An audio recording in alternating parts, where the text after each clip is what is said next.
Qershori i sjell disa ndryshime të rëndësishme për të gjithë ata që jetojnë në Gjermani, por këtë video miq të dashur do ta filloj me disa zhvillime politike që priten.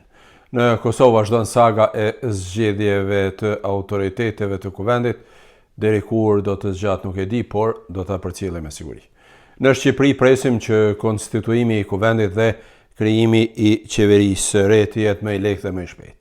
Në lindjen e mesme vazhdon gjendja e tmerrshme në rripin e Gazës. Shpresojmë që këto ditë të arrihet marrëveshje për armëpushim. Të hënën në Stamboll do të vazhdojnë edhe negociatat mes Rusisë e Ukrainës. Të njëjtën me 5 qershor, kancelari gjerman Merz shkon për vizitë në Amerikë, ku do të takohet me presidentin Donald Trump. Disa nga temat kryesore do të jenë natyrisht marrëdhëniet bilaterale, pastaj tarifat doganore, lufta në Ukrainë dhe gjendja tepër e rëndë me siguri në rripin e Gazës. Ndërsa në Gjermani priten disa ndryshime shumë me rëndësi për të gjithë ata që jetojnë këtu. Qeveria ka miratuar javën e kaluar projekt ligjet për ndryshime për marrjen e shtetësisë gjermane, ka hequr për 2 vite bashkimet familjare për azilkërkuesit dhe refugjatët që nuk mund të qëndrojnë më gjatë në Gjermani, e do të futet edhe kufizimi i numrit të migrantëve që mund të vijnë në Gjermani brenda një viti. Me këto projekt ligje pak a shumë ju kam njoftuar në këto kanale që po i shikoni, por ato duhet të miratohen tani edhe në Bundestag dhe në Bundesrat. Në Bundestag së shpejti do të debatohet edhe për propozimin që pagesat minimale të rriten nga viti i ardhshëm në të paktën 15 euro për një orë pune.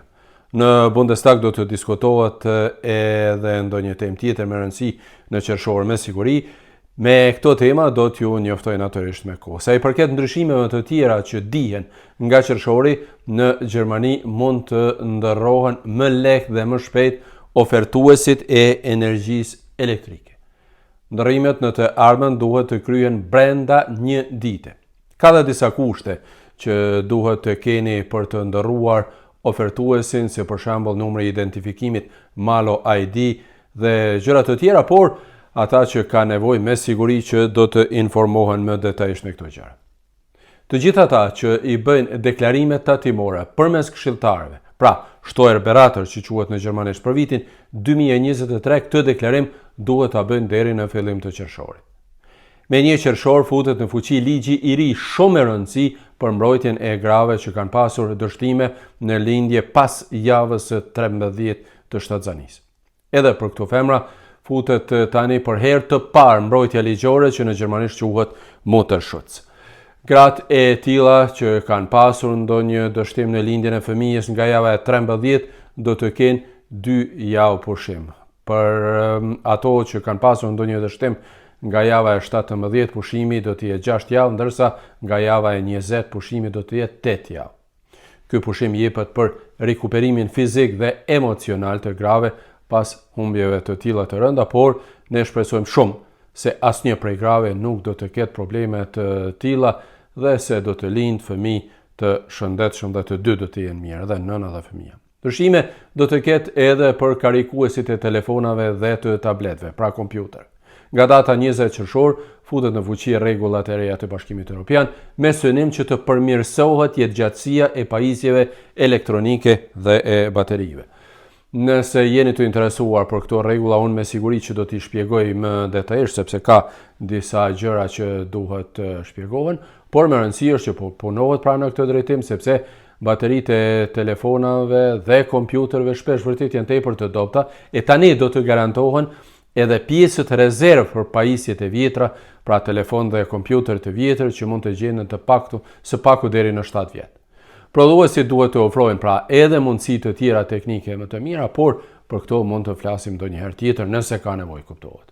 Ndryshe në qershor do të futen në fuqi edhe ligji që lehtëson përdorimin e pajisjeve digjitale dhe shërbimet e aplikacioneve nga personat me aftësi të kufizuar. E në qershor do të ketë edhe të paktën 4 ditë pushimi ligjor për shkak të festave të ndryshme që mund të lidhen shumë mirë mes vete sepse janë nga fundjava dhe mund të bëhet ndonjë pushim i shkurtër me familjen atëherë. Ndaj, unë paraprakisht ju uroj që të keni kohra shumë të mira me familjet tuaja dhe që në qershor të keni sa më shumë ndryshime dhe ngjarje pozitive.